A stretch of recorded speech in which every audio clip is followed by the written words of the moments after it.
Very cool. All right, well, to start, I guess, who am I? Who the fuck am I to be standing up here talking about pickup? So look, I'm 34 now. When I was 24, I went through a breakup that left me all butthurt and wondering why she didn't like me anymore. And when I look back, it's no real surprise that she didn't like me anymore. She was a very cool chick. But I just went looking for answers. I was like, there's got to be better options than this. And this is 2004, so it was a year before the game came out. So there wasn't much of a community at all. All there was like David D'Angelo's like email list. He didn't really even have like products then. It was just an email list. And now he's like a billionaire fucking marketer. So so I just started going out a lot, approaching people. I moved to Melbourne about 8 years ago. And I worked in finance at the time, which was fucking riveting. No, it was actually cool. I used to work with cool people. Then I had people asking me to take them out because I never wanted to coach. This for me was just something that I liked to do on the weekends, and that was it. Well, most of the time I liked when I was having a good run. When I was having a shit run, I hated it, which I'm sure most of you can relate to. And then it became a full-time career. I rocked up at work one morning. I'd been drinking red wine all night and reading Bukowski, which if anyone knows is a fucking depressing bohemian poet that makes you want to just quit your job and kill yourself. So I went in and I quit and I hoped it would work out, and it's probably the best decision I ever made. So basically, I don't like when people teach things that they haven't actually done. Hey, it really kind of annoys me. And I think everyone's got something to teach. So if you're going to teach something, my lesson is just go out and do it a lot and get a lot of experience and fucking teach it, you know. So I kind of earned my stripes. I've been blown out probably more than everyone in this room combined, except for maybe these two guys, Liam and Taraka. But I've also met a ton of amazing women and had a lot of fun. And got some stories that, it's pretty interesting stories. So tonight, everything's just my opinion. It's take it for what it's worth. It's my opinion. I say it before all my talks. If you hate it, that's fine. Cool. Questions. Now, every time I do a talk, it's always on a specific topic. Like I'll be talking about like existential fear or some shit, and someone will go, yeah, but how do I escalate? And it's just like that. Like it's just whoop, completely, if we just go way off topic. So we're gonna have a section at the end where we can just talk about stuff willy-nilly for like half an hour. So if you're like, you know, what do I say? We'll kind of get to that more towards the end. Because this whereas all my talks in the past have been really practically related. Hey mate, that's right, protesters. Everyone's like, fucking protesters. It's always been very practical. It's always been like, what to say when you approach, how to approach. This one I really wanted to focus more on the journey because it seems like in the last 2 weeks I would have had at least 5, 6, 7 people ask me, hey, how's it going? Just sort of say to me how do you do it? Like, how do you get through the shit times? How do you, and like a lot of these people were pickup people, but then I also had a few business people ask me as well. Just sort of saying, like, dude, I'm struggling here. How do I, hey mate. So I thought I'd just do a talk about the process because I actually really think, I know there's going to be people sitting through this talk tonight, and I'm going to try and actually keep it short, but I know there's going to be people sitting in there just thinking, that's all well and good, but how the fuck do I approach? Or like, this is wonderful, you're telling us about like the dips and the plateaus, but how the fuck do I approach? Like everyone's gonna just fucking, enough of this fucking weird existential shit. I actually think that stuff is like 10% of game, like what to say, how to approach, all that. I actually think that's like the easiest stuff to, I remember when I first got into it, I was like, I'd listen to all this kind of stuff on the mindset and all that, and I was just, I don't care, dude, like what do I say? But this stuff is like foundational. It's because if you understand it, the rest will just fall into place. And it's going to be very general, so stuff will apply to you or it won't. It's just general. So don't sort of see it as, I need to be doing this or I shouldn't be doing this. It's just all general. And it will be all over the place. Anyone that knows my talks, they tend to fucking go willy-nilly. So apologies for that. So we're going to start with I used the title of this talk was dating mastery. And it was kind of a bit of, I don't know. One thing I really wanted to end is this myth of mastery. So I really want to kind of go through very quickly what I believe mastery in this area is not. And first one is that it's people just kind of think that I'll reach a place where I'll just walk out, I'll point to her, and I'll get her. And I used to think it as well, man. I used to think I'd be like the Pied Piper, just with all my girls in the background, but if you've been doing this for 10 years and it still doesn't come, I don't think it's coming. So it's you never get every girl that you want. So I've dudes thinking I've seen it many times. Guys will sit at home and they'll get I've seen fucking flow charts, man. People's then she'll say this and I'll say this, rah. And a dude will walk out and the girl, he'll have it all fucking planned in his head and he'll walk out and approach the girl and he'll go, hey, what's up, what's your name, whatever. And the girl will just go like that and you're I didn't plan for that, what'd I do? And it's never gonna happen the way you think it does. So obviously it's not ever getting blown out. I'm going to discuss later why getting blown out is actually a really good thing, and if you can tweak your mindset on that, yeah, it's very, very sort of powerful. And it's not being free of dating issues as well. This is one I get a lot, because I'm quite open, so I complain about my life a lot to anyone that will listen. Anytime I've got something to complain about, I'll just fucking complain about it. And I hear quite often yeah, but you do this, why is it such I remember I went through a breakup and everyone's but you're charismatic, what's the fucking issue, dude? And it's you don't get good at this and then just become a machine. I think the quality of your issues get better, but you still have issues. So when you first start out, you're quite insecure and you can't approach, and they're your issues. But the issues don't go away, they just get better. You have better issues. So it's I've told a story before, some of you probably heard it, where it was just over there. It's an apartment just over there. And I had two girls on my bed and they had a hand on my leg each. And I remember sitting there kind of going, I don't know what to do. I don't know what to do. I'm so shit. And then they left and I was cut about that for 2 days because I didn't know how to start a threesome. And I think the most advanced problem is I got pretty good at this and now I've met this great girl.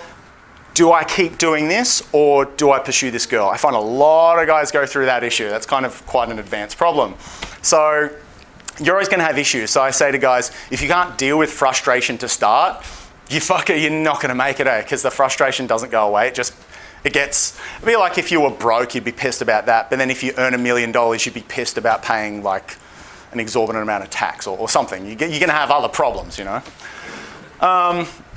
Yeah, like I said, it baffles me the amount of time guys think that I'm so insecure and I'm needy, but if I get good at this, I won't be. And it's okay. I tend to think who you are at your core is who you're going to be for the rest of your life. I actually think that. But I think that the outer layers change, so that core stays the same. And if you're a bit insecure, fucking everyone is. Everyone's got issues. And, I always think the people that have the most issues are the ones pretending that they don't. The ones that walk around and pretend they've got everything sorted out. It's no, man, I didn't even care. It's you can just see in their eyes that they're crying little boys. It's not ever being needy. Like I said, we're all fucking insecure. I challenge anyone to that. And it's not ever going through rough patches. That's kind of the main topic of tonight. The rough patches and what do you do about that? I know some dudes here that I've known for a long time and we're well familiar with the rough patches. So, because it's one thing for me to stand up here and kind of go, you can have fun, get out there and do it, yeah. And then you're gonna have that first rise and it is gonna be fun. But you don't need motivation for that shit. Go have some fun. All right, you don't need motivation for the good times. You need motivation for the shit times. So that's kind of what I want to try and cover tonight. Why I don't think this really can exist. Hey, man. Because regardless of how good your game is, human beings are just fucking human beings and they never make sense. You'll go and approach one girl and she'll love you and then you'll approach the next girl and she'll hate you. And I think that we're all just 50% of this is always the girl. A lot of guys tend to think, I'll get this so perfect that I'll never have to face that rejection. You know, every girl will want to talk to me because I'll be awesome by then. Like, dude, if you're not her type, I know this goes against a lot of what people have read or heard or whatever, but if you're not her type, it ain't happening. I don't care how much you plow or whatever, like, because I think it's one of the points, like, yeah, we're wired for familiarity, not necessarily what's best for us. So what a girl is familiar with, i.e. her father or, you know, male figures in her life, her upbringing, that's really going to influence what she's attracted to. And if you, stuff's just like going by, story. So if she's not your type, if you're not familiar to her, and it's just, you know, even if you've got mad game, it ain't going to work. And in reverse, if you seem quite familiar to a girl, I don't know if it's, you know, the biological makeup, the structure of your face, or your actions, or what you do in life, or whatever it is. If you're familiar in some way, particularly to father figure, or stuff to do with childhood, or even past relationships that have really emotionally affected her, it's going to take very little. It's going to take very little. And it cracks me up when guys think it's their mad game, when it like, they're just like, that's a badass opener. I'm like, dude, like, you just, hello. Well, it wasn't your mad game. It was just fucking you. And that's what I tried to base a lot of my work on and my own game. It's just, you don't, 50% of it's the girl. So all you've really got to do is rock up and pursue and commit to the process, which I'll get to sort of later. And, you know, imagine a fucking world where you could just, like, seriously, imagine this. Imagine a world where you could get any girl that you wanted. Like, you'd game and you would improve for like a week. Like, your self-improvement and your journey of self-actualization would last like a day. You'd just walk out on the street and go, yes, and that you'd be done. Like, so I actually really think it's great that you can't. I actually think it's really, really great that the girls that you do get is such a low percent. Well, not such a low percentage, but you're looking at maybe 30% when you get good. That's like a, you know, 1 in 3. That's a fucking good strike rate. When you're first starting out, it might even be a lot. It will be a lot lower than that. It's probably like 1 in 10, maybe 1 in 10. But I've seen dudes battle it out for like, you know, 1 in 25 or something. And it's just like, is it worth it? And it's like, trust me, when you meet her, it's worth it. And then it fucking snowballs like a motherfucker. It's like you get one, and like we were talking about before, as soon as those beliefs start to shift, like you have one girl go, I can't believe this is happening to me. Oh my God, just take me now. You're just like, this can work. Holy shit. Like, and you just pursue it. Like, so yeah, why it's good, doesn't it? Well, also this is another point. Everything that you see around you, I believe, is based on sexual evolution. And that's the concept that throughout history, men have just wanted to get laid. And you can look at the animal world, you'll see this. But I think in particular us, like, do you think we're fucking wearing like tight fitted fucking shirts and shit for our comfort? Do you think we're like wearing like extra 2 inches just because we, you know, or buying $2 million houses because we like the space? Like, no, we're not driving fucking, like everything I believe, I think it's a bit Freudian, has a sexual base behind it.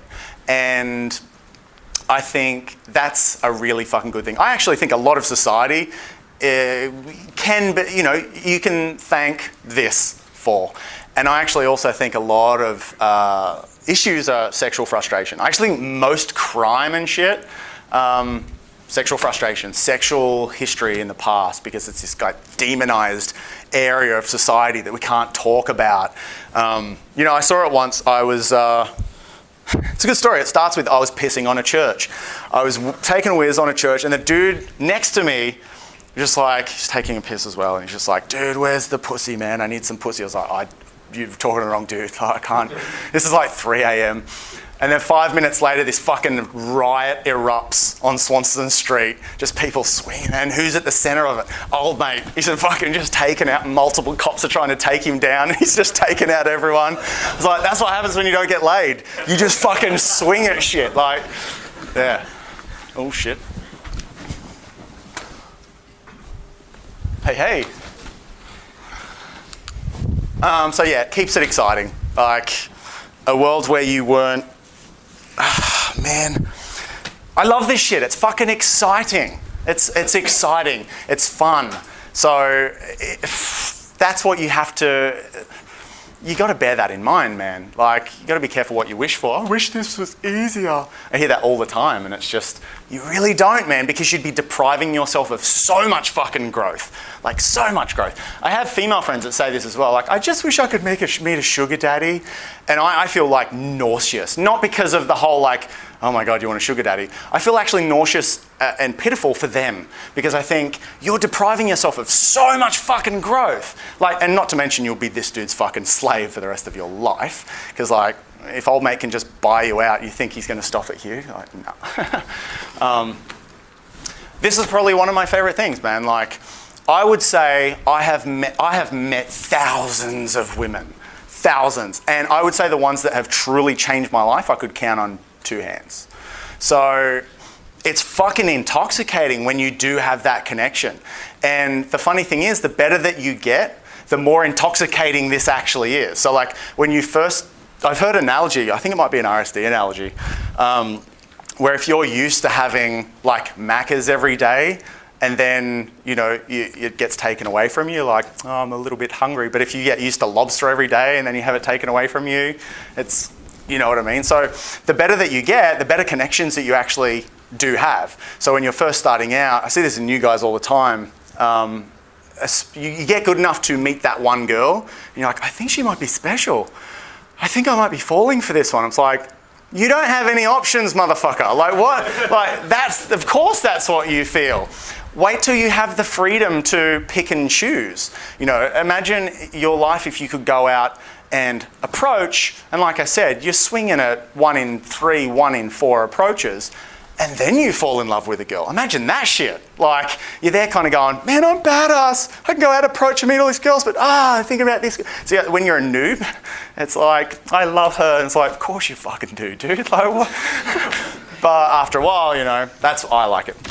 So it gives you a chance to grow. This is significantly going to be about growth, this talk.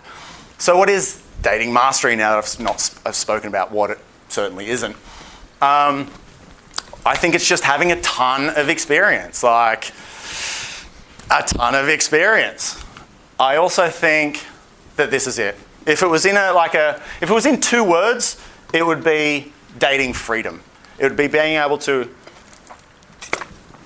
it would be knowing, like I said, if you've got no options, if you don't know how to meet girls, you're always like, I don't consider that dating freedom whatsoever. I just consider that to be, I don't know, I don't want to get into it. But for me, the concept of dating mastery is just knowing that, okay, I can leave the house, I can approach whoever I want to. I can at least do that. And of them, I'm going to have a fair fucking crack, you know.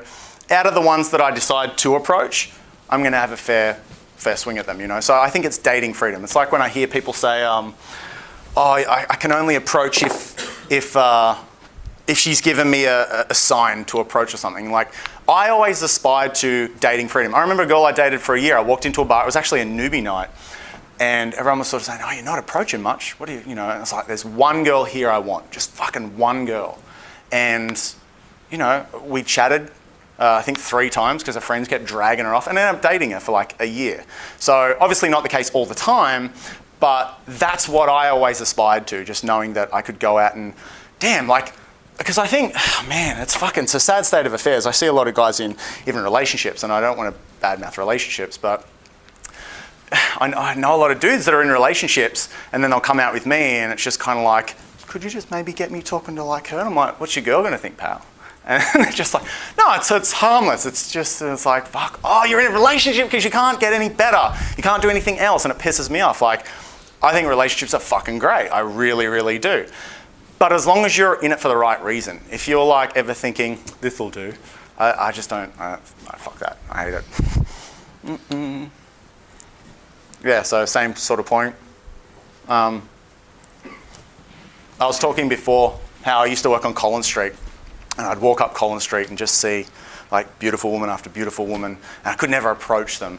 So, you know, I remember actually thinking, if I could just approach a girl on the street, that'll be me done.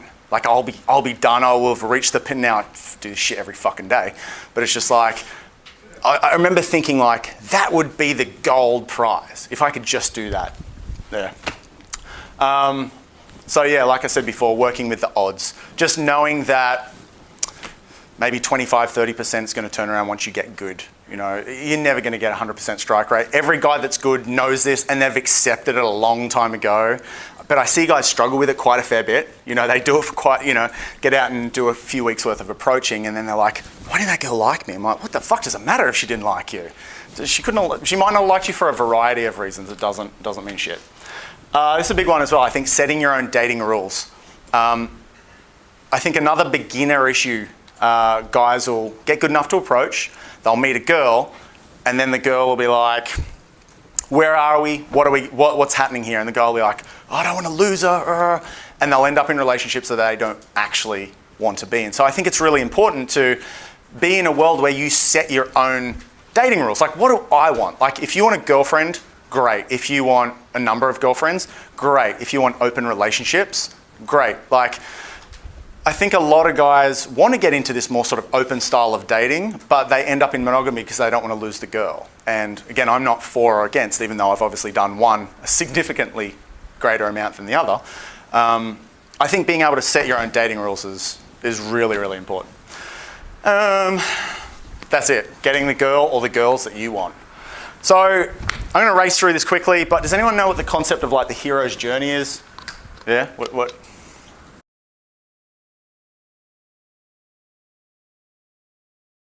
Yeah, good example is Star Wars. And like, I saw an example once used for Happy Gilmore, same sort of, so like if you look at really captivating movies, they generally always follow this paradigm of the hero's journey. And I actually think it applies to this like so much, like it's ridiculous. Like every aspect that you see in those movies, you'll see apply to like this process, getting better with girls, getting better at approaching and dating girls. So I'll race through them quickly and I'm sure a lot of you will like relate to it. So it always starts with like the average Joe. I always got Happy Gilmore and it's just the fucking average Joe. It's always just an average Joe, just like, oh, I just wish I was better at life or whatever it might be. Then there's like a call to action. Hey mate, there's some kind of event that like stirs him up. So for a lot of you guys, it's probably going to be a breakup or something that, like for me it was a breakup. That was my call to action. It's going to be something in your life that makes you go, oh, fuck this shit, I want more. Like it might be an event or a person or something will make you want more. Then there's going to be the struggle with that call to action. You go into this like, can I do this? Can I do this? Oh my God, like you start debating, like it's kind of you clinging to your old reality. And there's a struggle, man. There's always a struggle. Like you want more, you don't know if you can get it, you don't know how you go about it. It's kind of, you know, yeah. Then you meet either a mentor or an inspiration. So the mentor, for a lot of you, this might even be this talk. You know, you might be battling like, oh, can I go out and do this shit? And you'll come to and just go, basically, this is you walking away going, motherfucker, I can do this. It might be meeting a friend who's great. It might be like coming to a talk. It's just, you find the inspiration to get over the doubt. So you cross the threshold. Then something which many of my clients face are the threshold guardians. So they're the people in your life that tell you that approaching women is weird. They're the people that tell you that like, a lot of girls, they were talking about this before, a lot of girls just kind of going, you shouldn't, approaching girls in the day is odd, it's weird, it's creepy, you should just wait, you're a nice guy, it'll happen, just wait. Like that, they don't want you to grow. I remember going on a date once with a girl who just fucking one of those prized moments in my life, just complained about, she's like, oh, I always get approached on Swanston Street, and literally said this word for word. She goes, I wish I could meet the person telling all these guys to do this. I would have so much to say to that guy. I'm sitting there going, oh, that's so me. I just had a Swedish girl saying she's been approached so many times on that. Yeah. Who was it that approached someone and they went, hey, are you German? And I don't know if there was someone here. And the girl goes, this is like the third time people have asked me today if this is German. I'm like, fuck man, my openers are like sleeping out there. So like be prepared for this because this is actually why I see a lot of guys turn back. Man, I see a lot of culturally influenced guys, particularly Asian guys, very like culturally like my parents just want me to get, like, my parents are pissed that I'm doing this, you know. It's just kind of a cultural thing, you know. You've got your parents breathing down your neck, when are you getting fucking married? Don't do this weird fucking shit. I just like just get online, meet someone, have kids. I see a lot of people with, you know, you'd think otherwise. A lot of guys with a lot of female friends, they go, she said that she'd never date a guy from the street. I had it like 2 nights ago. I was out with a girl and she said, man, if a guy approached me on the street, I'd just walk off on him. I'm like, yeah. She's imagining this really weird kind of creepy dude. She's not imagining like, hey, excuse me, sorry. Like, she's not imagining that. She's imagining this fucking troll dude, like, right. So you've got to bear in mind what they're trying to remember. So watch that, that's a big thing. Then you have your immediate wins. Like you start, you know, you first try and then because you're trying something new. Like you go out and approach, like, you know, you'll go and do 1 day of approaching and like you'll have one girl go, this is really nice. She'll flake you for sure. But like, it'll be that immediate win. And you'll be like, oh my God, this is interesting. And you get a bit inspired and shit, and it's cool. And then the fucking trials start. Then the issues start when she does flake you. Or when, you know, the next girl goes, fuck off. And it's like, it's tough. And this is when the trials start. So after that comes the loss of enthusiasm. So this is when usually starts about, like if anyone's done my course, it's like the week 4 crash. It's like after about 3-4 weeks of like coaching, you just like, and you're like, oh my life, what? You know, you're just like, it's pretty normal. And that's what most of tonight's going to be about, the dips, the plateaus, that sort of thing. You go into the cave or death, which is really when you do go in that introspective and start thinking about what you're doing with. I remember this so bad, man, sitting by the river just going, oh, I'm good with girls. What does that mean about life? And you're just like, everyone goes through it. And it's when it's right before the rebirth, but unfortunately it's when a lot of guys also give up, which fucking sucks. So expect that because it really is part of the journey. In that cave, if you come out of it, think of it like a monk who has gone to like a cave to just fucking meditate for 10 years. They've gone in for a reason, but they've walked out just kind of a lot of self-actualization. So when this stuff isn't really working for you, I think that's when people tend to retreat into their cave. And if you stick it out, if you really, really reflect upon yourself and what you want, that's when this happens. You start to understand yourself more and you start to understand the process more and you're like, I've never thought of it like that. And for a lot of guys, it's a big value thing. Like they go into their cave because like, girls don't like me. And then while you're in the cave debating your life and fucking drinking and you start to think, wait, why the fuck am I wanting someone's approval? Why? Damn, and you start to reflect on your life when you've wanted this in the past, and you start to learn some of the greatest gifts you'll ever fucking learn in life. It'll be like, I actually don't need other people to make me happy. Oh my God. And you have these massive realizations in this cave, which is fucking awesome. And then you get tested like one last time. Like it's the ultimate fucking ordeal. So to use the Star Trek one, the Star Wars one, it's obviously destroying the fucking, what's it called? I'm not that much of the Death Star, destroying the fucking Death Star. Or Happy Gilmore would be beating that, Shooter McGavin, yes. They're like beating him. That's the ultimate ordeal, because he's just gone in this period of self-reflection and his girlfriend's all pissed at him and shit, and then he's got to beat her, and it's been years since I've seen that. It's great. So then you have the win. Obviously, you pop out the other side. Then you have the resurrection. You're obviously the new person. And the return, which in pickup we tend to call full circle. So it's when, I really like this concept, it's when you go back to who you were originally. So that needy dude that you were 10 years ago, you've gone through this massive ordeal, and then at the end of it, you realize, holy shit, I can just drop all the games and be me, because you're a different person, so your results are going to be different. It'd be like when you're first starting out, you're like, I'll tell her how much I like her and then she'll like me. Such a fucking common thing, right? But before the journey, the girl's going to be fucking repulsed by that.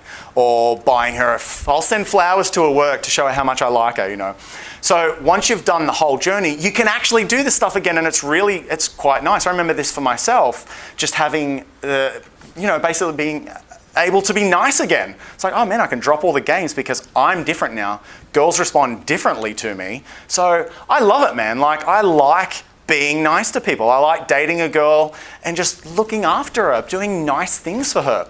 Because now it comes from a different place. I'm a different person. So if I'd done all that shit to start, the girls would just be like, you know, you get used and abused, man, chewed up and spat out. Just like, this dude's buying me shit, fuck yeah. You know, like, oh man, she's just run off with this guy. You see it all the time. So why most guys don't get girls? Probably have your own reasons. These are mine. So firstly, they're just not aware that they can. Like, we're raised in a society that says, like, fucking keep your head down, don't bother people, approaching people is sleazy, don't talk to strangers is a big one. So most people just fucking do exactly that. They don't talk to strangers, they keep their head down. They get, you know, the typical white knight syndrome. They get very, like, just using her, just, you know, oh, it's just, yeah, everyone's had a good run-in with a white knight. They're always delights. So that's just it. They're not aware that you can literally, like, you know, some of the guys that are pretty good in this room, between the walk from here to Crown, you could have at least one phone number. Like, and most guys aren't going to believe that until they experience it themselves, until they see it, or until it starts happening to them. Like, holy shit, if I go out and I approach 10 women tonight, I'm going to get like 2 or 3 phone numbers. Like, you say that to most normal guys. You know, some guys get inspired by it, other guys get really pissed off about it. It's like, they just, because they don't want their fucking reality challenged. They don't want to think that, like, oh my God, I'm responsible for not having what I want, you know. That's the first one. Secondly, they're just not approaching. You do get some dudes who are aware of this, but they're not approaching. And if you're not approaching, it's so fucking simple, but if you're not approaching, you're not going to meet any girls. Or if you're not approaching enough. Like, I know a few people guilty in this room that I've met out, and they'll just be like, struggling tonight, man. Struggling. It's like 11 o'clock at night. It's like, all right, how many approaches have you done? It's like, I did one when I got in at 9. It didn't go well, so I went and got a drink, and I've just been thinking about it ever since. And it's like, that's, yeah. But then, you know, that's like, if you go out and approach one girl, like, look, if you look at the stats already, even when you're good, you're maybe getting 1 in 4. That means that even when you're good, you need to do maybe 8 approaches to get maybe 2 numbers. So when you're a newbie, you're going to have to do more than that, you know. The guys don't think this. Like, I read some pickup stuff and I went out and I approached and it didn't work. It's just like, you got to do it more than once. Like, you got to do it like, but as you get better, your odds get better. You know, you get better, and like I said, the conversion rate drops, and it drops pretty fucking significantly, you know. They're not improving themselves. This is a big one. I see dudes out all the time dressed in fucking hoodies, or, you know what I mean? They've not catered to themselves. They're not, you know, this bushy fucking hair and shit. Maybe just jealous. Or they're not looking at, they're not thinking, how can I be improving? I love the concept of, it's a business thing. If you want your business to move with the times, it always needs to be improving. That was someone else just like, fucking, I'm going to be late. So yeah, they're not, I don't know. I think this is a big newbie thing as well, because so much of the pickup community tells you, like, man, just get out, approach, don't worry about looks, dress, any of that, just doesn't count. Just go approach the girl. And it's like, I got news for you. Not closing, this is a big one. Guys go out and they have nice conversations, and then they go, have a good night. And it's like, anyone that's had coaching from me knows that fucking drives me mad, and most of the time I'll send guys back in there. Just like, fucking go back and ask for her number. Because you got to remember, like, if a girl's single, I say this all the time, if a girl's single, she wants the same thing as you. In her head, she's just, and like, you know, you meet her criteria, she's attracted to you, whatever. She's just there going, don't fuck this up, don't fuck this up. Like, don't, just, dude, I'm here, I'm sold.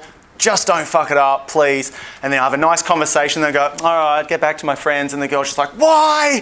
I was here. You know, so they want the same as you. They're not like committing to the process.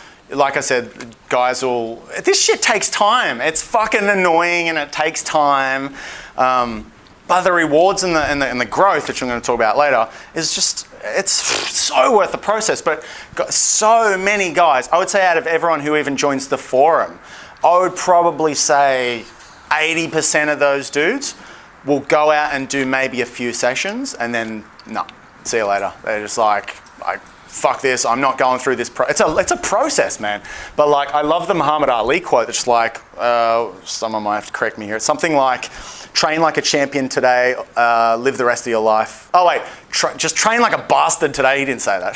Train like a bastard today and live your rest of your life like a champion. So basically sacrifice the now for the greater good. Like work your ass off now. He said, I hated every second of fucking training. Hated it.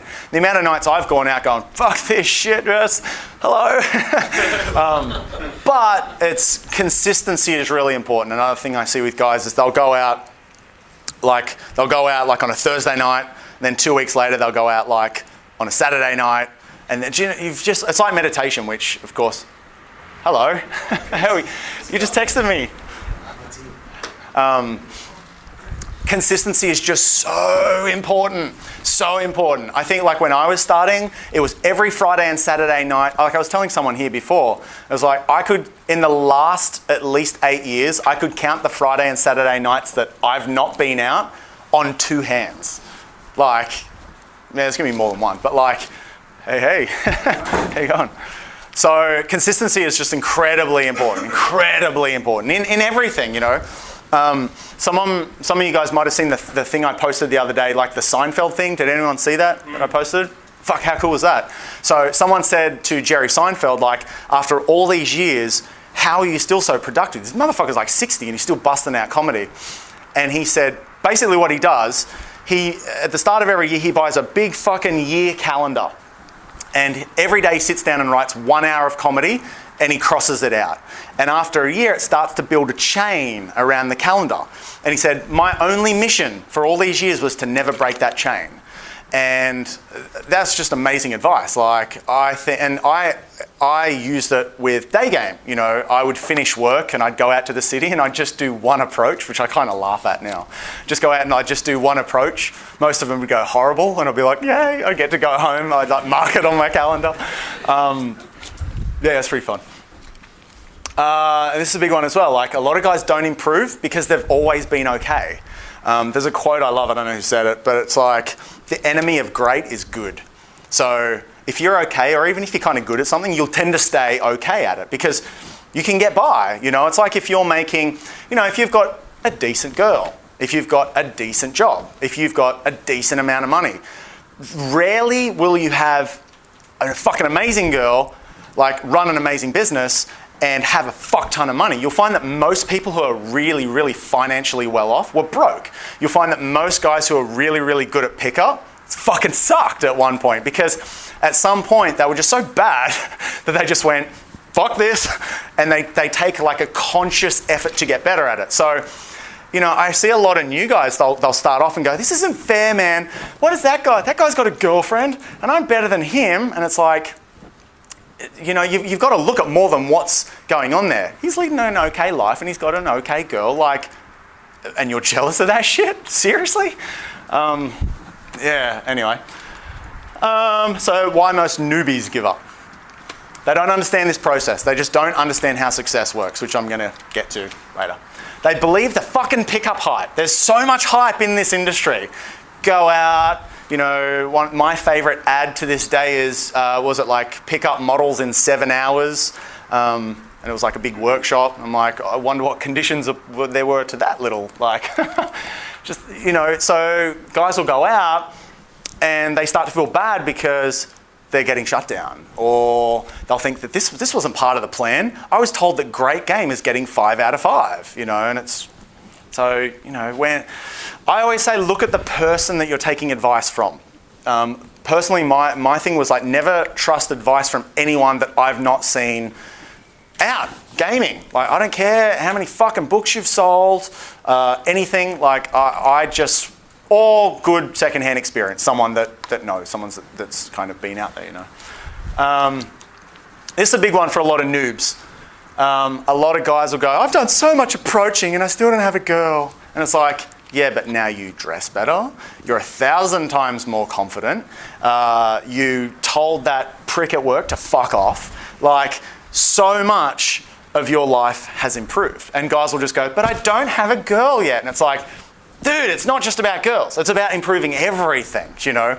Like, me 10 years ago, there's no way I could have done this talk. Now, I love this shit. I love attention. I love people just going, I'm going to listen to this guy. Like, I really like it. I hated attention growing up. It's like when I go home, people just go, the fuck happened to that guy, you know? And it's just because I approached a lot, you know? So, and got blown out a lot, like more than anyone, like so much. So you've really got to focus on what the journey's giving you other than just girls. It's such a cliche thing, but like, dude, if it takes you 3 months, 6 months to meet a girl, but you're making leaps and bounds in your life, like before you meet that girl, look, I do meet a lot of guys who are just like, I want a girlfriend. I just want a girlfriend. I'm like, don't you? She will dump your ass in a week, dude, because you don't have it yet. You haven't grown yet, you know? And so many times in my life, personally, I've looked back and just gone, I'm so thankful that I didn't get what I wanted. Like, you know, even starting all this little journey, you know, I only started learning this stuff because I wanted that girl 10 years ago. I wanted that girl back. I was like, oh man, I'll just be cool and I'll fucking get her back. Do you know, like, imagine if I got, like, great girl again, but imagine if I got it. Like, dude, the last 10 years for me have been fucking insane. So, like, man, you just, yeah. So sometimes you've just got to go, you know what? There's some kind of greater fucking good here. It's driving me towards what I want. I just have to go with the flow. This is a big one. People wait for motivation. They're just like, people do this with life all the time, not just in pickup. Like, waiting for motivation is just, like, motivation comes when you start. Like, you take that first step, you get a little bit motivated. You take a second step, you get a little bit more motivated. And, you know, you get this dude who, he sits at home, he reads pickup stuff, he watches pickup stuff, he doesn't, like, go to the gym, he doesn't meditate, he doesn't do anything that's going to fucking motivate him at all. And it's like, dude, why don't you go out? He's like, I'm just not feeling it. I'm like, what a fucking surprise. Like, your whole body and mind is in stagnation mode. Like, of course you're not fucking motivated. Like, I only go to the gym because I go to Doherty's where everyone's just fucking, and I rock up just like with my little, but I go because it motivates me physically. Like, my body just feels fucking pumped, you know? And that's why I meditate as well. So, what am I talking about? Yeah, so motivation is a tricky one. Like, it can be very deceptive, you know. You'll think like, I'm not motivated, so I mustn't be like, I always use the example of like, imagine like a clinically obese dude thinking, just don't really feel like I should go to the gym. Like, I'm not very motivated for it. It's like, of course you're not. Your whole body is just like, you know, of course you're not. Once you get started, motivation kicks in. And the more that you do, the more motivation that you get. You know, you'll see it even in this talk. In like half an hour, I'll be fucking ranting about something. But even when I first walked in here, I was a bit cold, like stomach issues and shit. Just like people just nodding, going, yeah. It's a big one as well. A lot of newbies like believe their own shit. Like, you know, they'll see a girl on the street, and it's funny how many times people will pay me significantly and then come out and argue with my opinion. Just like, I just paid this guy $3,000 and now I'm going to fucking tell him why he's wrong. It's just like, what? So they'll come out and just kind of go, no, that's weird, dude. And it's like, no, it's weird in your reality. Like, and I've had it before where I'll go and approach, you know, 3, 4, 5, 6 girls, and the dude will still go, still weird, dude, still weird. I'm like, did you not just see 4 out of 5 girls have a great time? You know, and they'll believe it, because your brain has a particular area to seek out and justify your own beliefs. This is why it's really hard to debate people on some very deep topics, because your brain is just attuned to find truth in your reality that back up your truths. So if you're walking around thinking fucking women are bitches, like they just sluts who want fucking, a good looking dude to look after them, you'll find evidence for that shit, And if you're walking around kind of going, approaching girls on the street is really weird, you'll find evidence for that. And the weird irony is, the more that you do believe that, the weirder that your responses are going to be like you'll approach a girl on the street and she'll just go, like that, and just go, I told you so. Like it's just they'll just cling to that reality. But you've got to understand that reality is completely subjective, and for every truth there is, someone else will give you a completely opposing and just as strong truth. That was terrible English.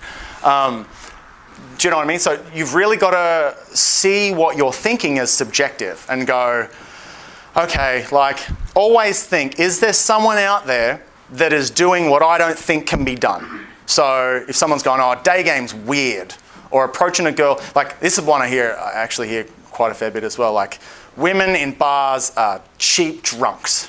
And it's like, what? Like, oh man, I could tell you story after story of meeting great girls in bars, but this person is just like, long and the short of it is you've got to see your reality for just the completely subjective thing that it is. You can't cling to it and believe it. Like, if you're going to change, the first thing that has to change is your beliefs. You're going to have to be open to new things. And I see a lot of noobs just cling to it, Big one, they just never resolve to go, you know what? This might... another big one, I see guys get out there and they'll go for like 2 months and they'll go, tried it, didn't work, tried approaching, didn't work. It's like, dude, like that's because you gave yourself the option. You got into this and you thought, I'll try it for a while and then I'll just go back to my life. Like if you've got the option, this won't work for you. Like the best guys that I know, thinking about, one gentleman here, just never saw the option. They just kind of went, I don't have the option to go back to my life. My life fucking sucked. I don't have that option. And the best guys that I know come with that attitude. The guys that generally struggle are the ones who just kind of go, they're dipping their toe in the water, but they don't really want to get in the pool. They're just like, I'm just going to feel what the water's like. It's a little cold. Like you know what I mean? And like I mentioned to you before, the best guys are the ones that have just come out of breakups because they're like, I got nothing to go back to, dude. I dated a girl for 10 years. Now it's fucking over. My whole reality is just fucking gone. There's nothing to go back to. The hardest guys are the ones who have always had the cushy life. That the whole life, parents have looked after them, still live at home, great job, everything. They've never felt pain. So of course, when they go and approach a girl and the girl goes, oh, thanks, I just got to rush off. They go, oh, I don't like this. This hurts. And then they, yeah. But the dude who's just had his fucking ass raped from like some girl that's just like slept with his best friend and ran off, that dude will do awesome shit because he's just like, doesn't hurt as much as that bitch. Give me all your Yeah, it's hard and emotional. So a lot of guys get into this and they go, fuck that. Like, no, I don't want to experience that. There's another one as well. They don't get mentors or just be around good guys. So I think you've really got two options. One, you just decide, all right, I'm going to dedicate the next few years to fucking battling this through, or I'm just going to find guys who are good, and be around them. And it's going to just... And...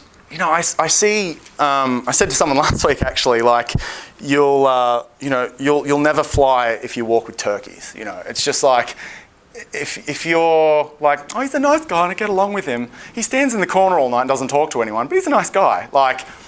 That's And a big thing that I see with guys who come out with me is when I walk into a bar, I'm like, hi, straight away. 5 minutes, the first person I can find, I don't care what she looks like. I want to find someone, even if I get blown out, and then it's just onwards, next, And guys will very often just go, oh, it's a bit different being out with you, because they're used to going out with their friends and waiting all night and maybe doing one approach. So you kind of get to know what works and what you can do if you're around decent guys. And one thing I see guys don't really do is they go, I made a post on the forum and no one got back to me. It's look, everything in life is an exchange of value. So there's no really good guy with women out there who's sitting there tonight thinking, I'm going to find a guy who's really shit at this and take him out tonight. There's no dude out there. What's that? They're watching too much crazy stuff. Yeah, which is a fucking great movie. I love that movie. So you've got to go, right, what can I offer this dude? I'm not trying to sound shallow here, but if you want to get around good guys, think of what value you can offer them. There's so many different paths to mastery. Guys will you can do it with like music, anything that requires consistent effort and time, I think can is a good path. It's a good path to mastery. I happen to look, health, if you're a big overweight, unhealthy dude, and you look at that dude on YouTube, the fucking yoga guy, he an ex-war vet, he couldn't walk, and then he started doing Pilates or yoga or something over years, and now he's this spokesperson for yoga or something. It's a fucking awesome video. Shit'll make you cry, it's really good. But that was his path to mastery. So some guys here have just come in and they're just gone, yeah, I'll learn some shit, cool. But other guys have gone, this is going to be your path. Someone once said to me, it was like a recruiter or someone, they said, when I see a degree on a CV, I don't care what the degree is. I care that that person busted their ass for 5 years. I care that that person went through that part, they learned how to study. So it's not really about what you studied, it's that you studied, So if you're consistently applying yourself to anything, it's going to take you down that mastery path. It's going to teach you fucking so much about yourself. I like pickup because it's just so emotional. Like I said, you can sit at home and learn guitar for an hour a night, and that will take you someplace great, for sure. But when you're approaching girls and she's like, no, that's it's the lessons are much more. Learning guitar, you're I'm a bit bored, but I'll still play. Cool. But then when you're out trying to approach girls, and you have a girl ignore you or something, it's a lot more emotional. It's a lot more obviously. I also like pickup or dating, whatever, because you have to improve so many areas of your life in order to, I think, get good at this. It sounds a bit hypocritical because when I first started, I didn't care about anything but sex. That's all I wanted, lifestyle, fashion. I look back at how I used to dress and go, I don't know how I got laid. That was woeful. But over time, I think I like to focus now on long-term sort of success and overall sort of success rather than just getting laid's pretty easy, but to meet great girls and wake up happy in your life and do all this sort of shit. That's why I like pickup, because if you're waking up just going, I hate my life, you're gonna struggle. You're gonna struggle to meet great girls. You'll meet psycho girls, but they're just gonna add to the drama in your life. So that's why I like it, because you have to improve so many. The rewards are obviously wonderful as well. A little bit better than playing guitar. I play guitar, so I'm not being biased, or I used to. And the lessons are so easily applied to other areas. I have so many guys that learnt this mastery path, just friends that got into dating, pickup when I did, and then they just went on to become millionaires or become poker fucking champions, or do you know what I mean? Massive entrepreneurs who just go, I'm going to go to Berlin now. A lot. Probably most of my friends that I started on this journey, when I got to Melbourne, I'm the only fucking nutcase still just out doing it. But most of them have just gone on to just amazing shit in their lives, even just amazing relationships. I look at some of the relationships that my friends are in, man, they're just passionate relationships. You look at a normal relationship compared to some that my friends, some of the guys that I know are in, they've applied the same things from pickup to relationship. Okay, this is something I'm going to work on every day, and I'm going to get better at it. This is just my new game. And just fucking awesome relationships. Or guys that run businesses, guys that, I've had a few, like I said, become millionaires. And it's fuck, that's kind of depressing, but also kind of cool. Mastery curve. So that's what your path's generally going to look like. This is when most people quit, that first dip. Does anyone know, the mastery curve? Has anyone read the book? Yeah? Do you want to give us a summary? Well, hopefully it's the same one you're thinking of. But one of the key concepts from the mastery curve was just people who have actually become masters of something have acknowledged that most of the time you're actually on a lull, you're not on the peak, you're not on the bottom, you're actually going through a lull. Yep. And that's one of the yeah, for sure. He said something like, in order to be a master at anything, you need to be content to be on a plateau for 80% of the time. And I think, this is from interviewing masters in all fields. That's generally the thing. And some of you guys would have seen on the forum the other day, a new dude got on. So if you're here, I apologize. But he got on and said, man, I've been killing it. And I went out the other night and it fucking sucked. I approached all these girls and they didn't want to talk to me. Oh my God, what happened? I was like, and everyone kind of gave advice, which was really good advice. But mom was just like, dude, like, you've been killing it for all these weeks. You've just started, you're killing it for all these weeks, and you have one rough night. Like, prepare yourself, motherfucker, because that is going to happen a lot more. Like, I remember nights sitting at the Crown at 4 a.m. eating Chinese, just going, I thought I was good at this. Oh, what happened? So, and that's just the dip. And I really love the dip because that's when you go you go into self-reflection then, If you were just getting good all the time, you wouldn't really grow as a person. You'd get girls and stuff, but you wouldn't really grow as a person. And that's why, looking back, honestly, it's all of those shitty fucking periods that made me who I am. That business-wise, personal life, dating-wise. It's all the fucking, you have a good night and you go home going, I'm boss. It's just awesome. But then it's when you have a shit night that you go home just going, why am I doing this? Where am I in life? Why am I doing this? What do I want? Oh my God. That's the real change, I think. It's kind of like a meditation on your life. Seasons of growth. I'm going to race through this quickly, but again, it's very, it's in a lot of literature. I think also Elliot Hulse, if anyone knows Elliot Hulse, he talks a lot about it. If you don't know Elliot Hulse, go home and YouTube that shit. That dude's awesome. So spring is when, and you'll see this cycle in nature a lot, and it really happens in your growth. So spring is basically when you start out. You go, guys will happen.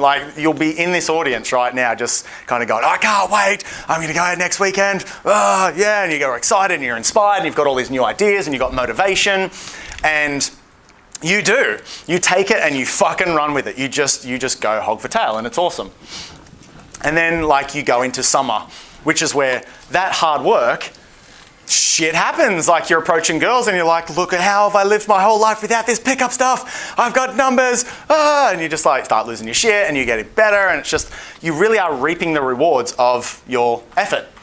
Then autumn comes. And you're just for whatever reason, maybe things just start to teeter off. You start to feel a bit flat and you actually get a bit bored, you get a bit frustrated, you get a bit tired. And you start to wonder what happened. You're just am I doing it right? All this sort of stuff. Then, of course, winter comes and it's the fucking crash. Like I said before, the death, the cave in the hero's journey. It's you crash. It's fucking winter. You're just the winter of our discontent. Lots of self-reflection. You feel hopeless, blah, blah, blah. But it's because of that self-reflection that you go back to spring. You learn new stuff in winter. You go in, you start analysing and go, maybe if I just sorted out this, things would go a little better. Or maybe if I just learned to not be so fucking needy, things would go a little better. So you decide all right, I've had enough. I'm going to not rely on other people as much. I'm my own person. I'm just going to do it.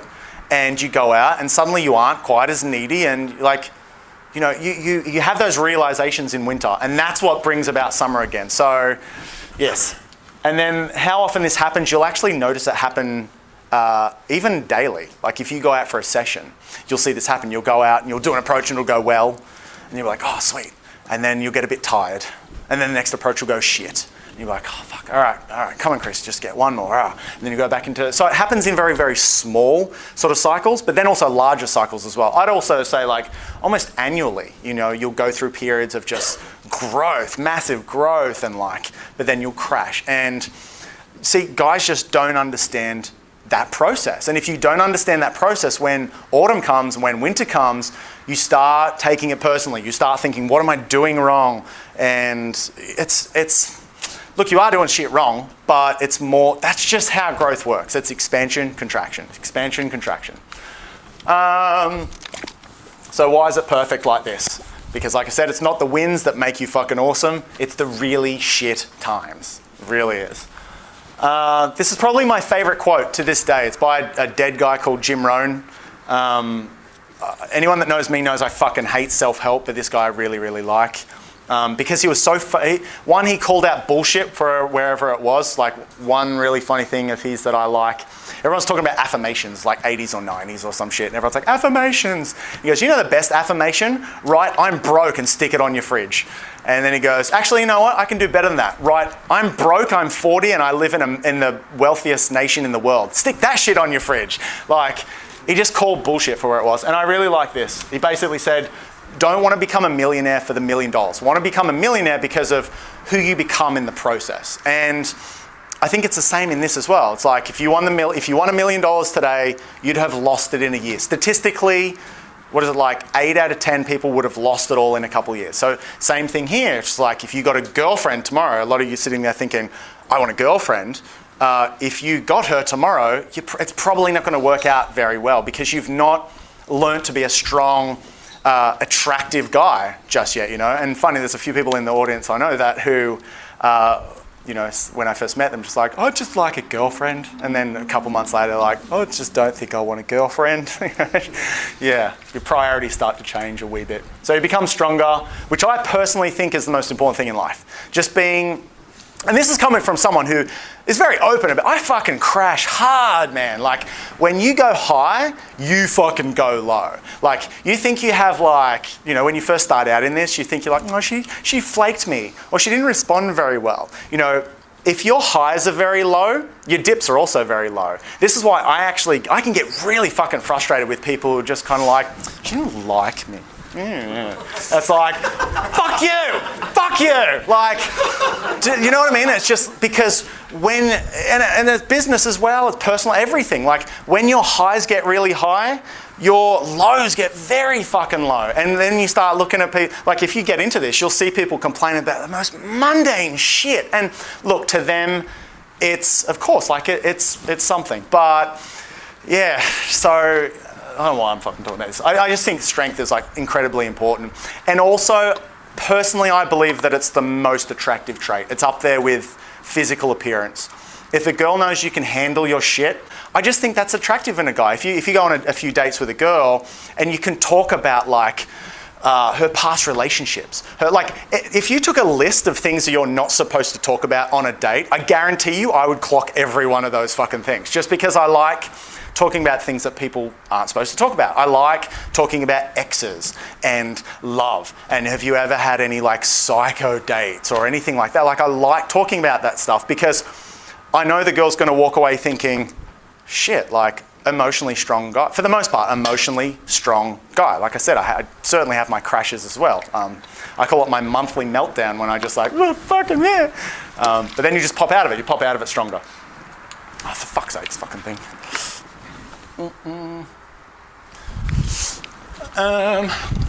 There's a quote from one of my past clients. He said, I've realized that you get what you want when you're ready for it. And I'm like, damn, that's one of the coolest things I've ever heard. How not getting what you want can be a great thing. You're not afraid of pain or risk. Like, everything that's good in life is going to be a risk. Be it going to approach a girl, starting a business, applying for a new job. Anything that's good in life is going to have a risk element to it. Anything that's good is going to have some pain to it, because anything that's good is generally out of the reach of the majority, and the majority don't have it because it's fucking painful. Like, you know, when you look at a dude who's just jacked and he's got a mad ass body or something, most people don't have that because it takes a lot of pain to get there. Physical pain, lifting weights and shit, and also the pain of like not being able to eat cake and shit.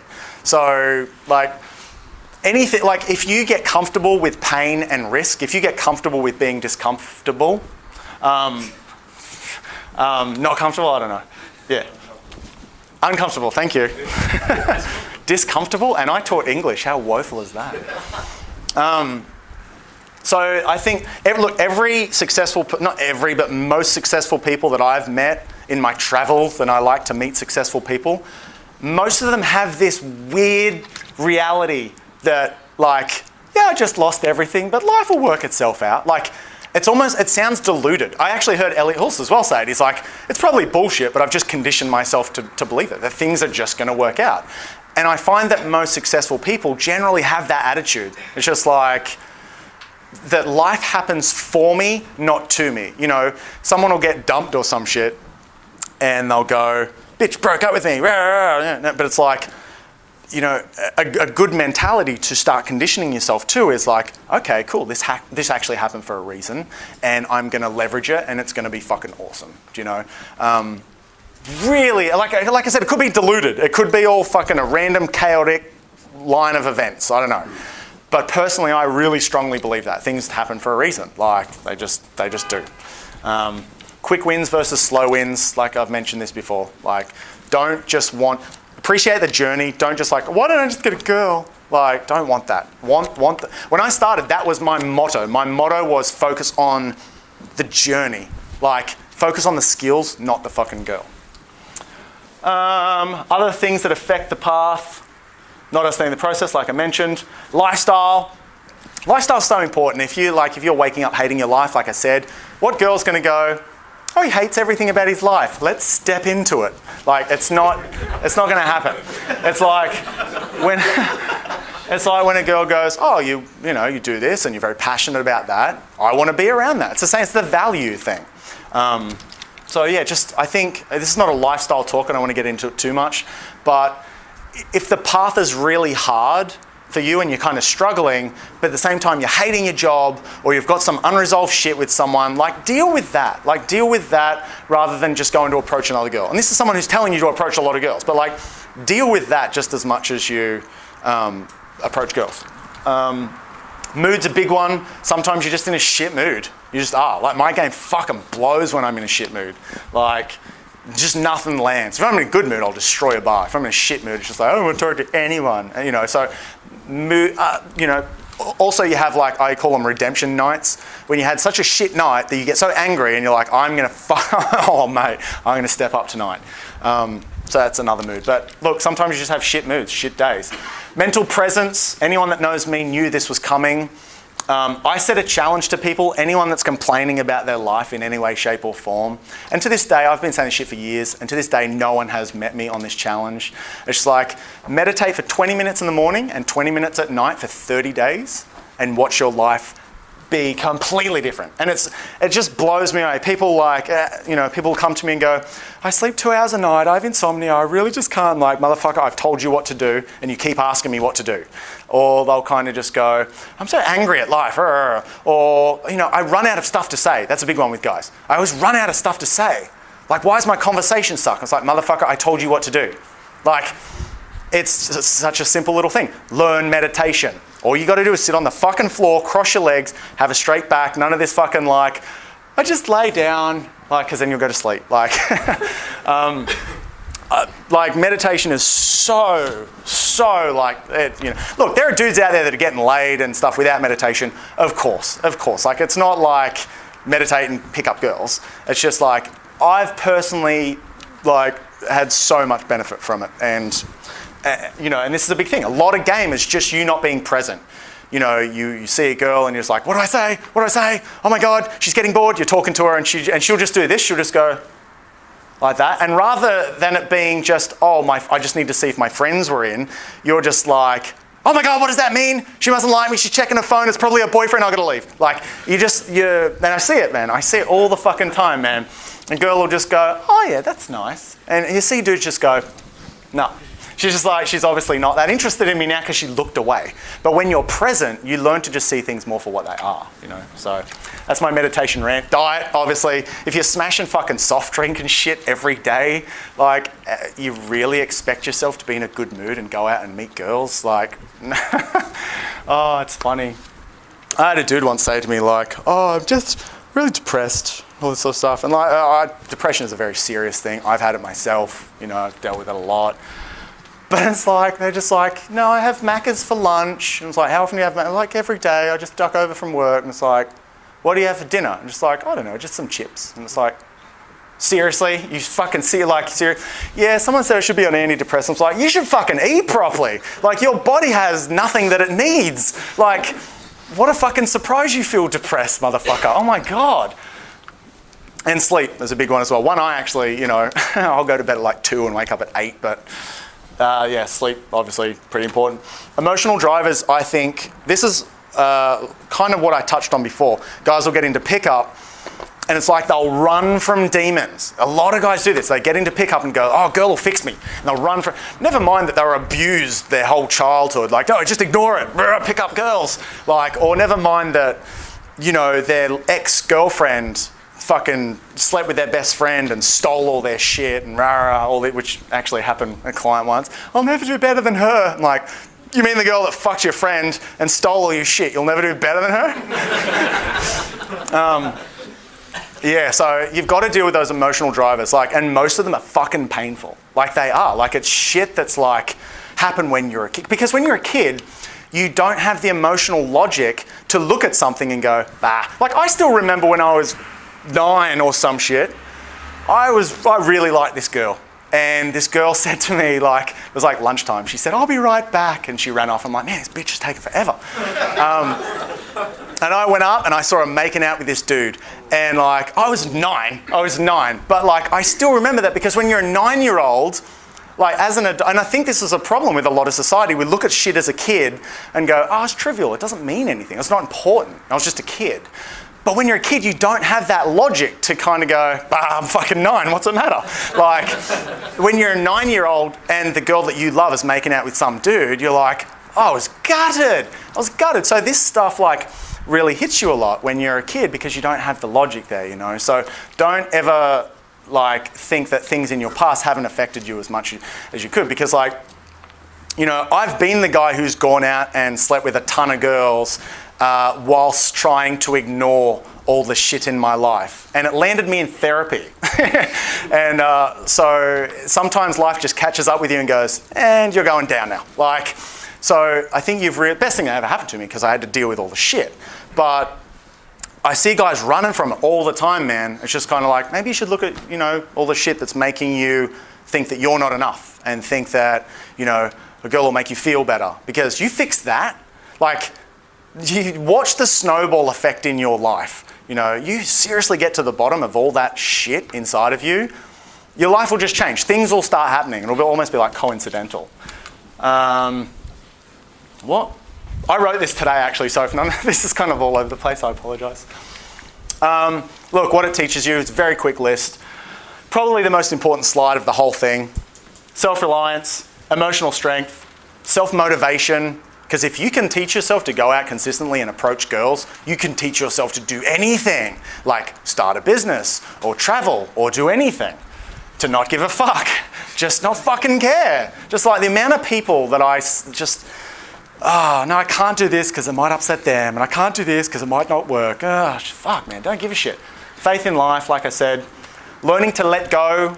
I think learning to let go is it's a big life skill, man. Like, you know, someone breaks up with you, you just gotta learn to let it go. It's a very sort of Eckhart Tolle kind of just like fucking be in the now and just the past doesn't matter. And reality is that fucking shit still hurts. But learning to let go, like this is why actually I think it's really great when guys will go out and meet a girl and get right to the end. They'll meet a girl and they'll go out on a few dates and they'll sleep together and it'll be awesome. And then the girl will just go, oh, I'm not feeling this anymore, bye. And the girl will just go, oh, I was so close. And it's like, I think it happens for a good reason because it teaches you that even though you're right there, you just got to still learn to let go, you know.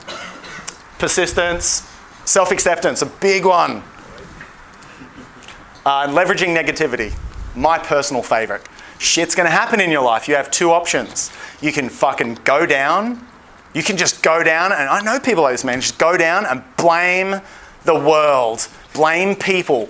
Blame fucking women. Blame your boss. Or you can just go, this is a shit thing that, like I said, every good thing I did happened because I got so frustrated and angry or depressed that it just leveraged me onto something else, you know? So you've got to learn to leverage that pain. Because it's coming. Like, it's just fucking coming. Even now, sometimes I just go, everything's such smooth sailing. Oh my God, I don't remember the last time I was unhappy. And then bam, like something happens. So I'm going to wrap up soon and get to some questions, but I mean, I only included this bit because I had so many people ask me after the last session, like, what do I do if I'm an ugly cunt?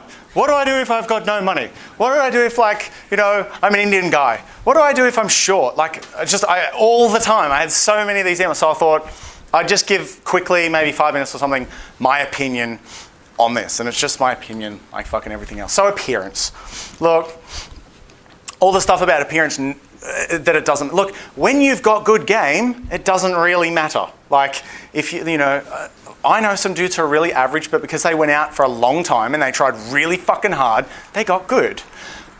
But the issue is, newbies take that advice and think it applies to them.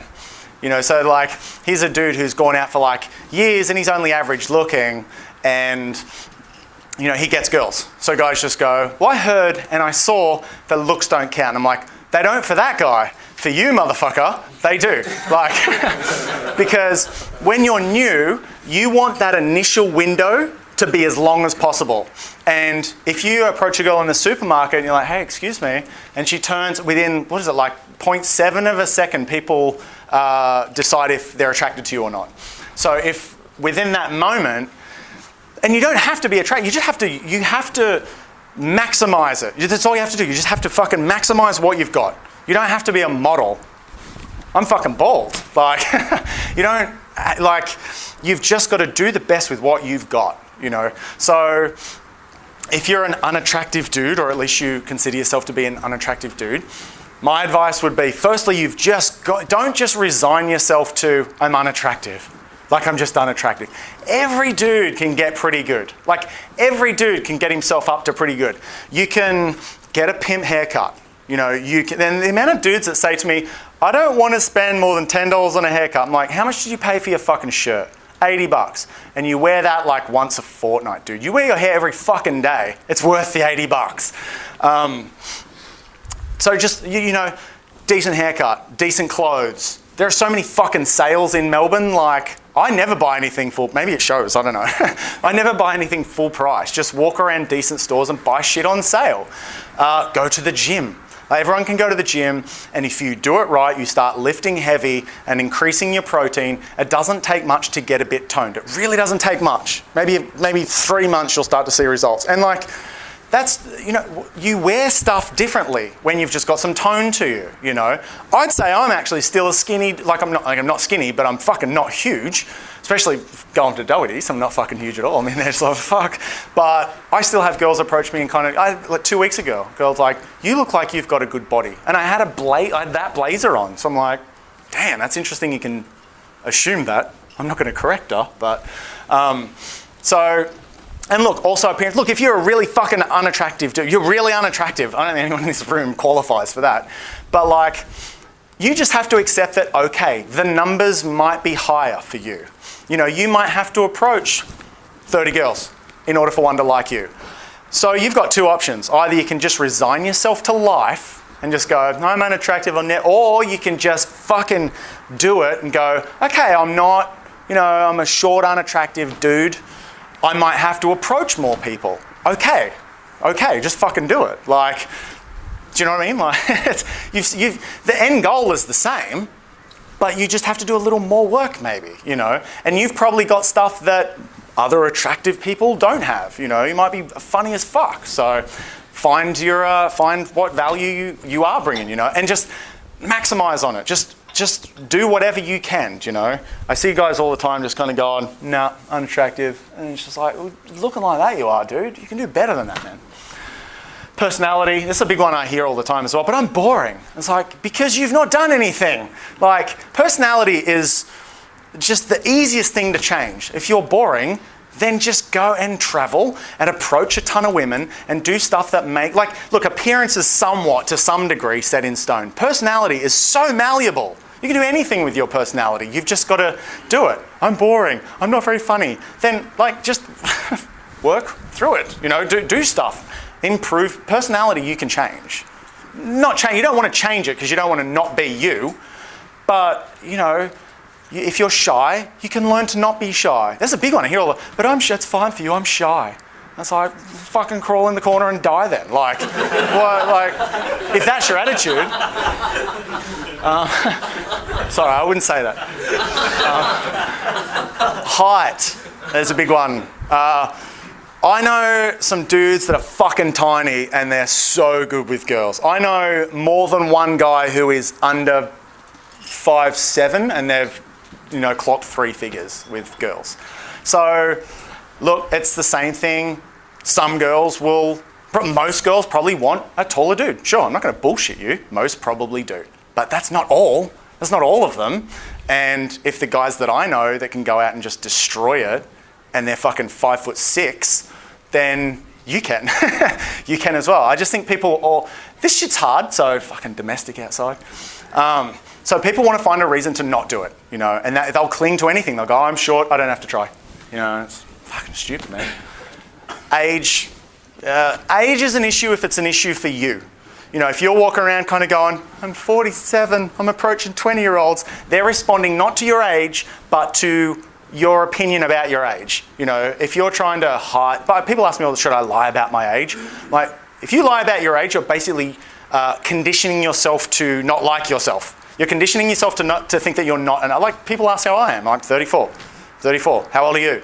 19. Oh, I feel like a pedophile. Like, just own that shit. Like, own it. So you've really got to come to terms with it being okay. Like, if you're too young, too old. It works with younger guys as well. Like, I have young clients and they're like, no, girl, he wants me because I'm 19 or 20. And it's like, it's the same thing. You can resign yourself to it, or you can just start to own it and go, man, there's some, like, Melbourne is cougar central. I've travelled like a fair bit in my time. I have never seen as many fucking cougars as I have seen. Go to like, man, Spice, Long Room, you get fucking, if you're like an attractive 20-year-old dude, like, chuck on a suit and go to like any of these venues, you'll get fucking eaten alive. Like, race, Indian, Asian, Caucasian, Mexican, fucking whatever. It's the same thing. Your brain is going to find a reason that you don't have to try. And it's just like, no, this is it. I'm in Melbourne and people don't, I had an Indian dude once say to me, like, people will think I'm a taxi driver. And I was like, what the fuck excuse is that? Like, what? Like, one of the best guys that I ever coached, he's not here tonight, but this dude this dude went mental. It was an Indian dude. One of the best dudes I ever coached. Went fucking crazy. It was awesome. Got a girlfriend now, out of game. Just, went batshit crazy for a few months, met his girl, he's done, But, so for everything that you think that you don't have, there's someone out there that doesn't have it, and is doing what you think you can't do because you don't have it. It's getting too late. Financial situation. I don't know. I see a lot of guys like, I live at home, or I don't have any money, or I earn like 30 grand a year. Don't you? You still live at home, don't you? Yeah. Jesus Christ. I think it is what it is. It is what you make it. I still remember one situation, which I think I've told in another seminar. I was walking through Fed Square and it was like kind of late at night, late 8 or 9 or something. And this pretty lady walked past and I just approached her. And like, I'm talking diamond the size of her fucking head. It was ridiculous. And she told me that she lived in the Eureka.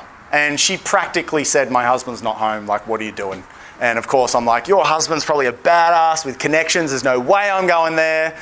But it just kind of goes to show you, like, that money's not everything. Like, a good personality will win over money like, don't get me wrong, women want stability and, all that sort of stuff as well. Like, it's, but it's such a common issue. Guys kind of go, I'll get a good job and a good car and I'll buy a house and then the bitches will come.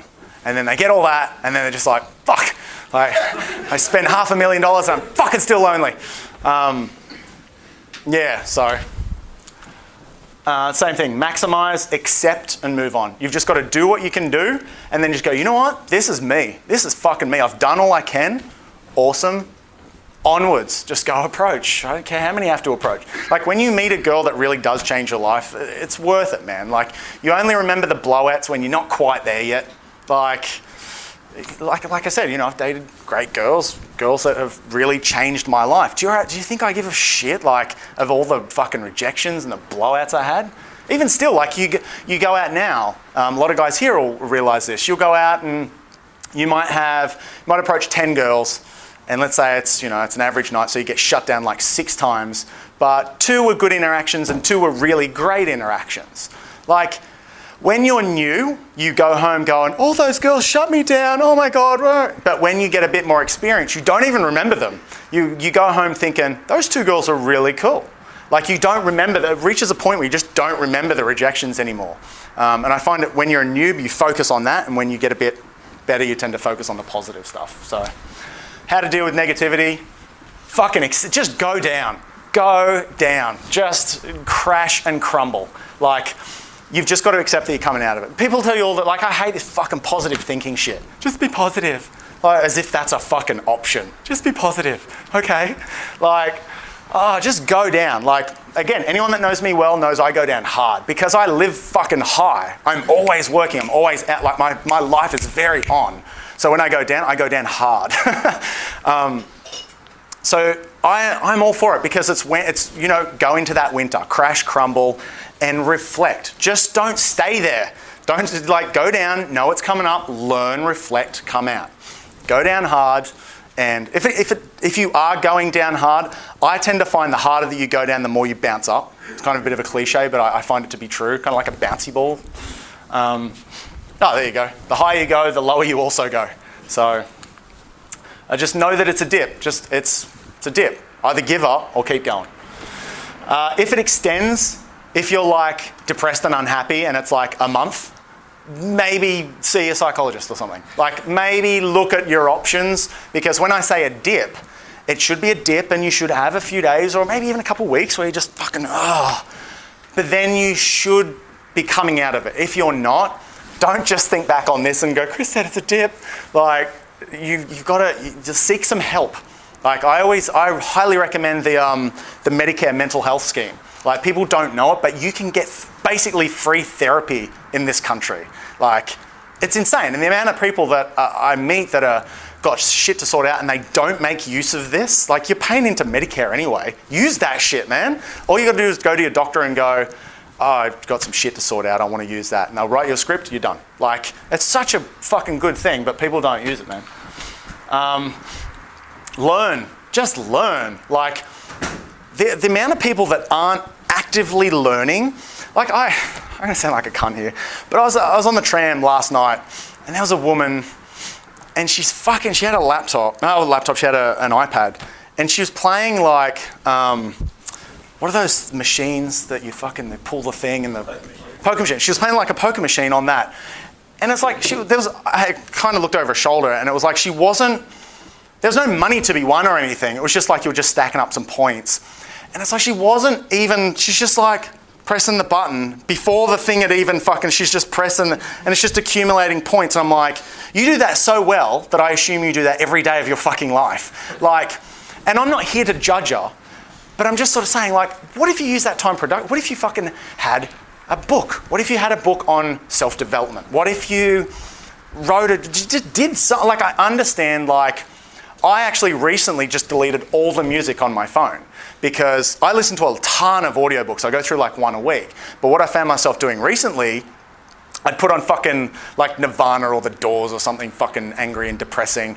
And I'd just go, fuck, that was just a whole day, like 5 hours of travel and sitting around the city of productive like, that could have been, I could have finished a whole book in that time. And I just listened to an album that I already know every note and every word of. I listened to that again. How productive. So I just deleted it all off my phone. Now I've only got the option of books.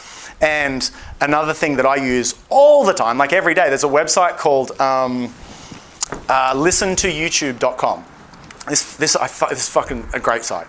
It's basically what you do is you copy the URL from a YouTube clip and you put it in the box and it rips it into an MP3 that you can put on your phone. So basically what I do is I just go and get debates, I get talks, I get anything that I want to listen to, because fucking debates, you don't want to sit there in front of your laptop and just watch it. So every day I rip at least one or two YouTube things And I put it on my phone, so it could be a variety of shit. Pick up stuff if you want. I use this website every day, and I think it's really, really good. And if you want to get into audiobooks and shit, but you don't want to pay, great way to fucking use your time. So I'm not saying not have fun, just saying don't fucking sit there on a poker machine fucking every day of your life. Meditate, obviously, covered that. View up your options. Options. Like I said before, what are your options? Go out and face it and get better, or just go back to what you're trying to get away from. Like, they're your only options. Like, I think it was a gentleman here said, I always saw myself as halfway up the mountain. The only option was to just keep going. I'm not going to fucking climb back down the mountain after I've come halfway. Thought it was quite cool. So how to get on the path to mastery? Just decide. Just decide now. Just go, okay, I'm sick of it. I'm going to do something. Cool. Commit to doing whatever you have to do.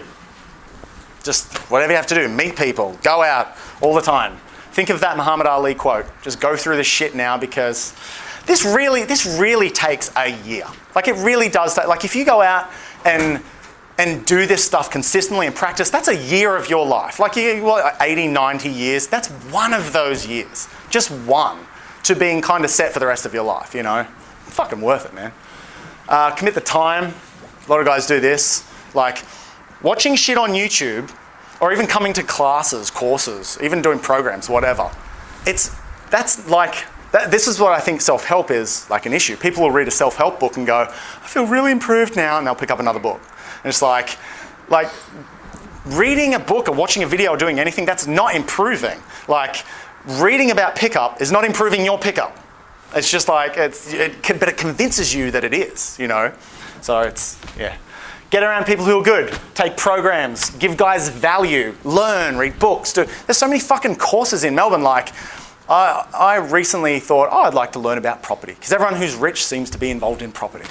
So I just subscribed to one or two fucking things. Every goddamn Saturday, I get an invite to a free seminar. Like, every Saturday, I get an invite to like a 9-hour. Like, obviously they're selling shit, sure, but there's so many free programs in Melbourne, like, to not make use of them is fucking crazy. Like, meet up, this is like $15, fucking nothing. Like, just go, be around people. Like, and you should all, if everyone's looking for wings, you should all be trying to close each other tonight.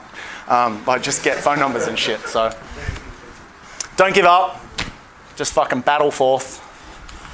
Appreciate the journey for what it is. Don't just go, oh, why aren't I getting a girl? Just, but you're doing other stuff. Stuff's going on in the background, Go out and talk to women, obviously. Guys will go, maybe half of this room will go out and do stuff. The other half will probably just go, that was cool, on with my life. So decide which half you're going to be in. And repeat that every week. So that's it. Questions, motherfuckers? Anyone? Questions? Anything? Yes.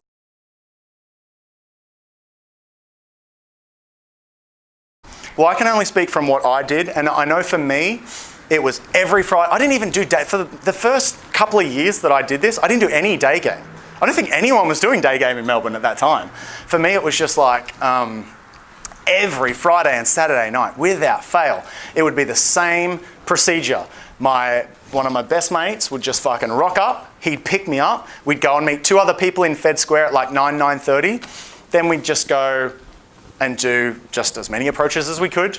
Some nights were great, some nights were shit, but every Friday and Saturday night for literally years. So I'm not saying that you should do that, but that's what I did. And then after a little while, I kind of thought, because like I said, I used to work on Collins Street, and I'd walk up kind of going, there are more girls on Collins Street in an hour at lunch than there is in a club on the weekend. What am I doing? Oh, and it dawned on me that I got to start approaching through the day. And even then I started, I didn't want to tell anyone because I knew it'd be shit, so I'd go out and... But after I coach guys, I generally say to maintain it a day and a night. That's... there are guys in this community that go out every day and they recommend going out every day. That'd fucking kill me. But then there are also dudes that kind of just go, I did an approach this week. I'm like, you did our approach this week and approach this week. So I would say... I'd say at least one night, absolutely. Like Liam said, you got to do a night. Day, I would say a day and a night, definitely. But look, some guys, they don't want to learn day. They don't want fucking learn day. If that's the case, go out at night. Even 2 nights. But I know for me, I was always in bed by 2. So guys get this impression that I've got to go out and battle it out all night and fucking... It's like, man, you're in Melbourne. You can go out and approach a ton of girls in like 2-3 hours. So that's what I recommend. Obviously, the more the better, as long as you're not burning yourself out and hating it. Because I've seen that as well, man. I've seen guys get into this with so much enthusiasm, and then, unless you're fucking Liam, just guys that go out and just like, just go out for like 5 hours every day and do night, and then they just fucking crash, man. They crash and they end up worse than what they were. Generally, from what I've seen, some, maybe 10% of dudes, you included, have just gone on to fucking destroy. The other 90% of just like, fuck. I always say it should feel like the gym. You know when you get a bit like pumped for the gym, you're like, fucking off I go to the gym. It should never feel like work. It should never, you know when you wake up, you're like, fuck, another day. Like, it should never feel like that, I think. So it should be kind of a balance, in my opinion.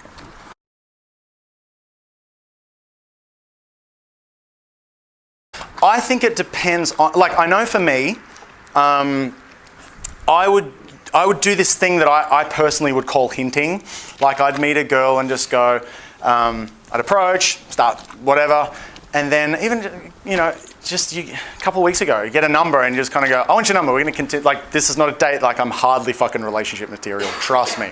So they kind of think you're joking, but there's a little bit that solidifies in there, do you know? Yeah. I think the earlier that you start mentioning this stuff, the better. Like, you can't date a girl for like 3 months and then just kind of go, by the way, we're not exclusive and I'm seeing other people. Like, it's just not going to go well. I find if you own it from the start, the more inclined they are to come with it. Like, and I'm like right from the start, like within first few conversations. But see, then guys have also taken that, they've seen other seminars and shit that I've done on this topic, and then they'll email me kind of going, so this girl ran off on me. I'm like, okay, what did you do? And I'll go, oh, well, I went on a date and I told her that I never want a relationship. It's just like, what a fucking surprise, dude. Like, you know, they take my maybe just let her know where you're at and they just fucking go into this diatribe, anti-relationship diatribe, and then they get like, she just left me. It's like, yeah. So I think it's kind of like enough to let her know, but it's fucking dating. She's not sitting you down kind of going, oh, I want to be in a relationship. You know, she's not sitting you down kind of going, I want this and this is my plan. I just think in even normal dating, people just let things out gradually. So I don't think you're even really under any obligation to go, look, this is where I'm at, blah, blah, blah. I like to hint at it personally. But I'm not extremely forthcoming just because I don't, and you don't even know, I like to keep doors open, you know. I always say it's always the girl that you least expect that just fucking sits you on your ass. You think you're some mad player and some girl comes around and goes, whoosh, and you're like, oh, I'm in love. So you'll find your own little way, but the biggest thing is the more comfortable you are with it, the more comfortable she's going to be with it. Like, if in your head you're thinking, I've got to dupe this girl into it, never going to work. It's never. I always saw open style of dating as like a. It's almost like it's something cool for this girl. Like, she's used to dudes falling in love with her, and like if you've got female friends, they'll probably say this, like, dudes are so needy. My God, you sleep with them once, they text you like a motherfucker and all this sort of stuff. So when they meet a guy who's just like, you know what, I'm in a good place in my life. I just want to like chill for now. I want to hang out with you. If you want to come along for the ride, and dude, I could do a whole talk on this. I probably should one day. Because this, like, I'm pretty decent at most areas, but I used to fucking excel at this. Like, I dated a girl for a year who even said to me, I had a lot of year relationships. First date, she's like, I would never do an open relationship. I would never. A man would have to take, she was like a lovely girl, but like, it wasn't a year, it was about 10 months. But like 10 months later, you know, so for me, it was never tricking. For me, it was just like, if you talk more about your life and where you're at, see, this is the biggest mistake guys make. They kind of meet a girl and they go, I want to sleep with other people. And the girls just go, fuck that. Like why would she stick around for that? But if you sort of say, this is where I'm at in life and I want to explore myself, I want you to explore yourself. Like, don't get me wrong, it fucking sucks when a girl that you're dating fucks another dude. Like, not dating, because who gives a fuck? But if you see her for a while, oh, it fucking stings, man. But like, if you offer her that, I actually find it very, very rewarding. So I always saw it as something good to offer them, rather than a clusterfuck. And that'll change. Like I said, I'm 34. I've done that for the last fucking so many years that I even feel myself changing. Because I think when you get older, your body changes, everything changes, hormones change, like your neurology changes, everything changes, so you want things differently. So, and I see guys clinging to this like, monogamy is for suckers, and I was like, yeah, hit 34, motherfucker. And you know, I don't think I'm still for it, but you start to see value in all dating options, you know, so hope that answered, yep.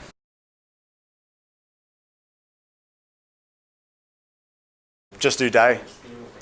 Just do day. One of the best guys I know, fucking hated bars. This dude was so badass. He used to live in the city, and his policy was never leave the house unless you're in a suit. So this dude just, like every day, he worked at home, fortunately. He just fucking put on a suit and he'd go out and he'd do his day game, and he smashed it. Like, he was awesome.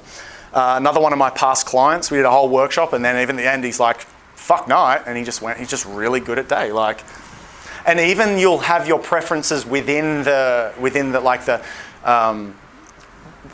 session. So, you know, I've had guys do day sessions and they're like, I hate walking targets. I hate it. Can we just do seated? I'm like, dude, if you love it, let's just do it. There's enough fucking seated women in Melbourne to do that. Like, so I would say find what you enjoy and do it a lot. So you don't need night, man. Yeah.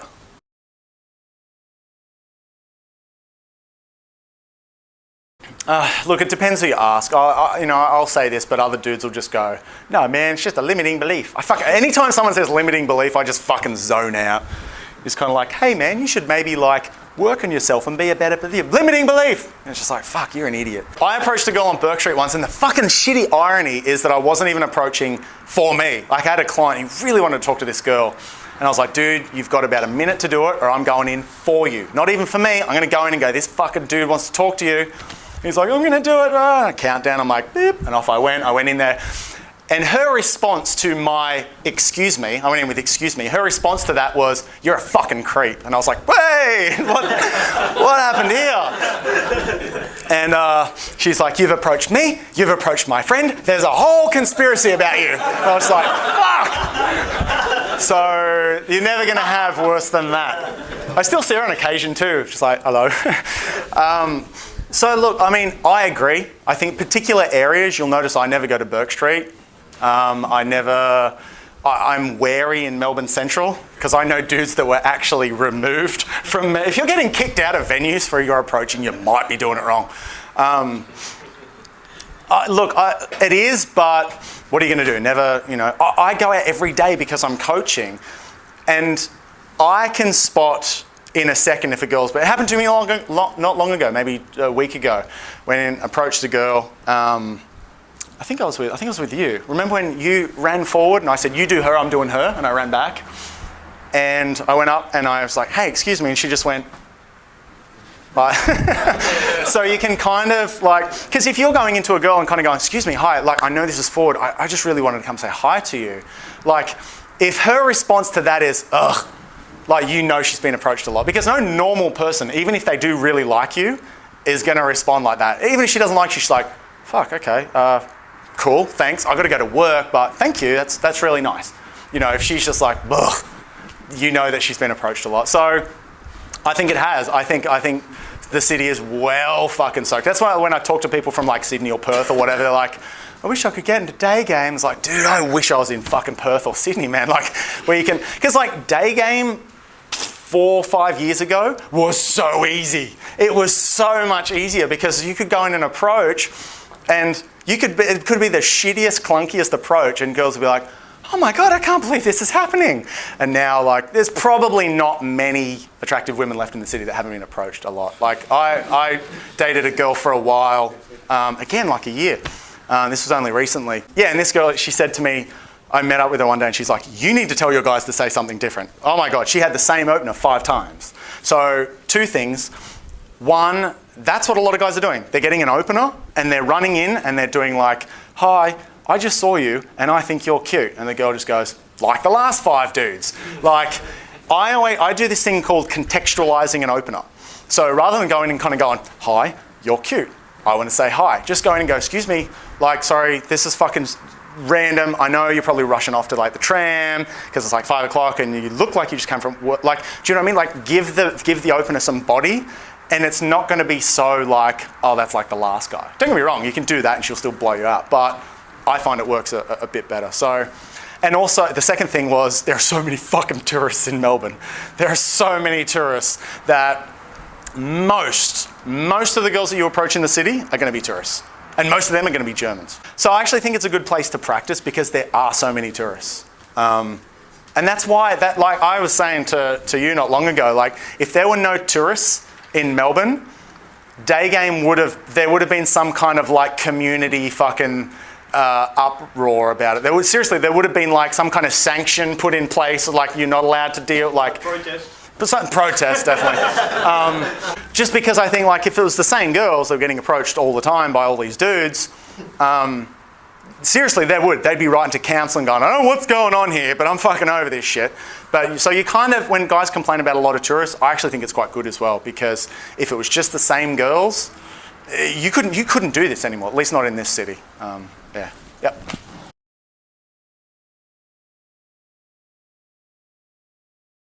Yeah, different opinions, I think. For me, I know dudes who'll just approach anyone, cool. When I'm warming up, I try and find anyone to just warm up on, which I encourage clients to do. But I think you kind of need to be approaching people that at least you're somewhat interested in. But then having said that, I see a lot of new dudes who come out and, you know, they'll like just solid models walking down the street. Like, what about her? I'm like, you're a dude who dresses like shit, not much of a personality yet, and you've never approached. And you want to approach, go for it. Go. Just get to like, this is going to be interesting. So I think you also need to approach and for you to get a bit of a feel for kind of where you're at. Like, this is not true, but I actually still say it. Guys kind of go, well, where am I? Like 1 to 10, where am I? And my response to that generally is like, who are you sleeping with currently? And they go, oh, there's this one girl, I'm not very attracted to her, but I'm like, you're about there then. Like, it's probably not true because dudes have, you know, self-worth issues and all that sort of shit, but yeah, I don't know if that answered your question. Look, for me, it's like, it's a decent opportunity. It's a decent girl. Why not? You know, I do see some guys kind of going, what about her? And it's like, you mean the girl running down the street with fucking 6 bags under her? Like, I think opportunity sometimes needs to be looked at as well. And I've had guys kind of go, you're just, yeah, limiting belief. It's like, this kind of will approach people on the phone. I think I've done one girl on the phone. I think I've approached one girl on the phone. He does it all the time. But like, I think you need to do a bit of like, okay, that's what I would do. You know, that's what I would do. If I see a girl with fucking a bunch of dudes, I'm not going to approach her, but I know people that will. I just won't. Because I know if I was one of those dudes, that dude would pay so hard for approaching right in front of me. Like, and that happens, you know. We had a good one like 3 weeks ago. That dude was talking to a girl and he comes over and he's like, tries to be boss and like drags her off. Come here, talk to me now. I'm like, wrong dude to do that with, buddy. Hey. She's like, really? Is this your game? Is this it? Is this the A game that you fucking bring to interrupt my conversation? Go. But he's just like, he closed it with, I don't want to talk about this anymore. And just, I was like, wow, what a fucking worthy opponent you were. Yeah, any other questions? Yep.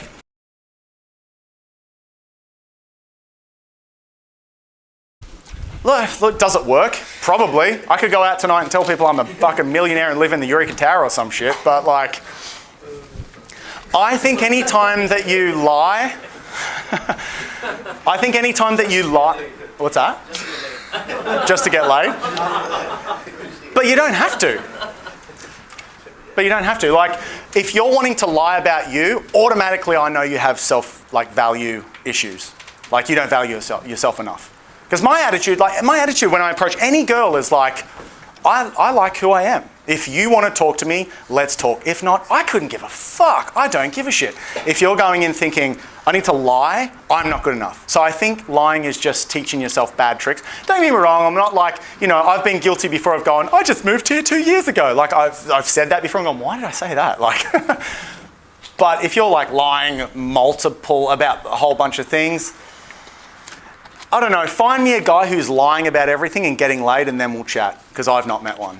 The dudes that I know who are going well are the ones that are just like, this is me. Talk to me if you want, I don't give a fuck. Like, they're the dudes that I find doing the best. So, last question. Yes?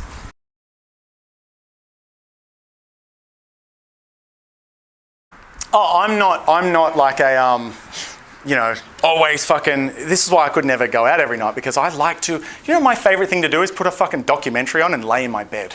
Like, and it's funny that people like, you know, I've had people say to me in the past, oh, if they could see you now. I'm just in my pajamas going, just like in my bed, just fucking wolfing down food or some shit. You know, like if I like sometimes punch a bag, like box a bag, I can't listen to audiobooks when I'm doing that, because at the moment I'm listening to Autobiography of a Yogi. Imagine fucking listening to that while I'm punching a fucking bag. Like it's not gonna, I'm gonna miss it, you know? So I know when I said I deleted all my music, I left one album on, and that's so, because I just find if I have a ton of music, I just like, oh, here's an album that I've listened to fucking 500 times. What value is it really bringing me? So I just bought an album, and I think this is still new.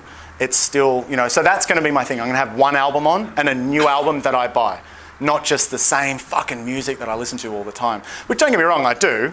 I still listen to it. Obviously, I love music. But, so I think it's probably a balance. Shoot, life's fucking enjoyable, man. Like, it's just working your ass off and getting mad game. Well, it's like the dudes who just go, I don't drink at all. If you don't drink, cool. But if you really want a beer but you don't because you want to get into pickup, what the fuck? Like, you could be dead tomorrow. You get hit by a fucking tram tomorrow, which will probably happen to me if anyone knows me. Walking in front of those things all the fucking time. But like, have a drink.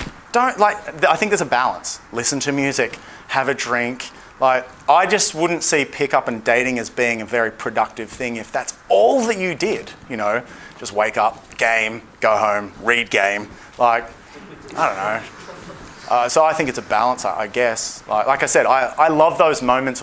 I've got a thing where I have to eat in front of like something. I have to have like my laptop on, like a doco on or something. So like, I know at least 2-3 times a day, I'm sitting down, drinking my fucking morning smoothie, watching something, you know? And it's not like anything work related. I'm just watching some weird shit like, you know, on YouTube or something. So, cool. You're done, and thank you.